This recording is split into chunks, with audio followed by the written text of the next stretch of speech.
یا زنی سے، میری منگیتر سے؟ اس سے پہلے کہ ولی اس پہ ہاتھ اٹھاتا، امان نے اس کی کلائی پکڑ لی۔ ہاتھ اٹھانے کی غلطی مت کرنا، سمجھے؟ اپنی ماں کا تھپڑ کھا سکتا ہوں کیونکہ وہ میری ماں ہے، زونی سے بھی مار کھا سکتا ہوں کیونکہ میرا اور اس کا چلتا ہے، لیکن کسی تیسرے کو اتنی اجازت نہیں دوں گا، اس لیے ہاتھ سنبھال کے بات کرو۔ وہ یوں ولی سے بات کر رہا تھا جیسے کچھ ہوا ہی نہ ہو۔ وہ کہنے لگا، مجھے بھی کوئی شوق نہیں ہے تمہارے منہ لگنے کا، طلاق دو زنیرہ کو ابھی اور اسی وقت۔ ولی بڑے تیش میں بات کر رہا تھا، میں اور پھپھو دونوں رو رہے تھے۔ امان کہنے لگا، طلاق دینے کے لیے تو شادی نہیں کی میں نے، اور تم کون ہوتے ہو مجھ سے یہ کہنے والے؟ امان کا بلند لہجہ سن کے، اس کی ڈھٹائی دیکھ کے مجھے بھی بہت غصہ آیا اور میرا خون بھی بہت کھولا۔ اس نے مجھے سمجھ کیا رکھا تھا؟ ولی کہنے لگا، میری منگیتر کو شرافت سے طلاق دو امان، ورنہ میں تمہیں زندہ نہیں چھوڑوں گا۔ وہ گررا کے بولا تھا۔ اس سے پہلے کہ دونوں دستے گریبان ہوتے، پھوپھو ولی کے پاس آ گئی۔ کہنے لگی، بیٹا تم اس وقت واپس جاؤ، میں خود اس سے زونی کو طلاق دلواؤں گی۔ تم یہ مت سمجھو کہ اپنے بیٹے کی غلطی پہ میں اس کا ساتھ دوں گی، میں بالکل نہیں دوں گی۔ جو زنیرہ چاہتی ہے وہی ہوگا، تم جاؤ بیٹا۔ پھوپھو ولی کی منت کر رہی تھی۔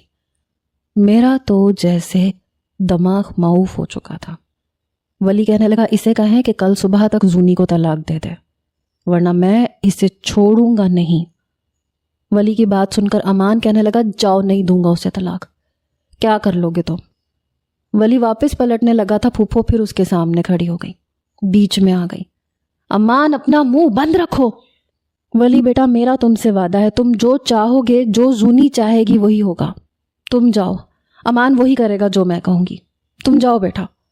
ولی امان کو غصے سے دیکھتے ہوئے مجھ سے کہنے لگا، زونی تمہیں اس خبیث سے ڈرنے کی ضرورت نہیں ہے، میں کل آؤں گا، تمہیں اس سے طلاق دلوا کے لے کے جاؤں گا۔ یہ کہہ کے وہ چلا گیا۔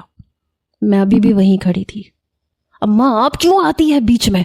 میں کسی قیمت پہ زونی کو نہیں چھوڑوں گا۔ کیوں جھوٹا دلاسا دیا ہے آپ نے اسے؟